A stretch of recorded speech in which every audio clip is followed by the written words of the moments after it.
Kurban ayt deybiz, kurban ayt deybiz. Kurban деген сөздөн чыккан. Kurban деген курб, Аллага жакындык деген сөз.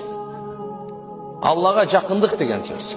Бул күнү Аллага эң жакшы көрүлгөн амал кан чыгаруу. Кан чыгаруу. Ар бир адамга кимге зекет фарыз болсо, ошого курмандык чалуусу важип болуп эсептелинет тургандар. Демек, зекет кимге фарыз? 127.500 сому бар кишиге курмандык чалуу важип, милдеттүү болуп калат. Бу сөзсүз чалып, ушунун бардык этин өзүңүз жесеңиз деле боло берет. Кембагалга берсеңиз деле милдеттүү эмес. Туугандарга берсеңиз деле милдеттүү эмес. Демек, бунун сообу туугандар Пайгамбар саллаллаху алейхи ва саллям айтат, Фатима, кызы Фатима айтат. Курмандык чалганда жанында тур дейт. Курмандык чалганыңызда бул ибадат. Бул жөнөкөй күндөгү сиз кой союп жейсиз го, андай эмес.